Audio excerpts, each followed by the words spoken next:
మెదక్ జిల్లా నర్సాపూర్ మండలం రుస్తుంపేట గ్రామంలో వైద్య ఆరోగ్య మంత్రి దామోదర రాజనరసింహ పర్యటించారు. ఎమ్మెల్యే సునీత లక్ష్మారెడ్డితో కలిసి ప్రజాపాలన కార్యక్రమంలో పాల్గొన్నారు.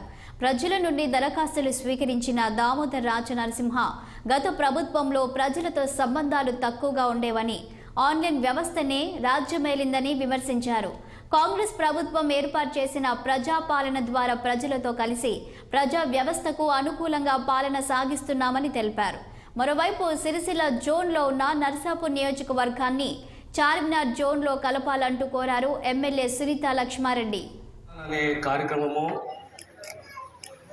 ప్రభుత్వం అనేది ప్రజల ముందుకు రావాలి, ప్రజల ముందు ఉండాలి, ప్రజల యొక్క అభిమతాన్ని, ఆవేదనని, ఆలోచనని ప్రభుత్వం పంచుకోవాలి.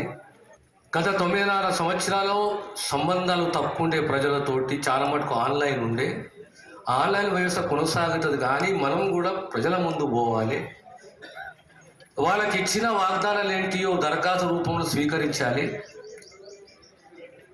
స్వీకరించిన తర్వాత ప్రత్యేకంగా 6 గ్యారెంటీలకు సంబంధించి రాబోయే కాలంలో ఇవన్నీ కూడా ఇంప్లిమెంట్ చేయాలని ఒక సదుద్దేశంతో 28 నుంచి 6వ తేదీ వరకు ఈ ప్రజాపాలన అనేది ప్రతి గ్రామంలో, ప్రతి వార్డులో, యావత్ తెలంగాణలో ఈ కార్యక్రమాన్ని చేపట్టి ప్రత్యేకంగా మెదక్ జిల్లాలో ఈనాటికి 1,98,000 దరఖాస్తులు ప్రభుత్వ యంత్రాంగం స్వీకరించింది. ఈ రోజుతోటి సుమారు 2,25,000 2,30,000 దరఖాస్తులు స్వీకరిస్తుంది.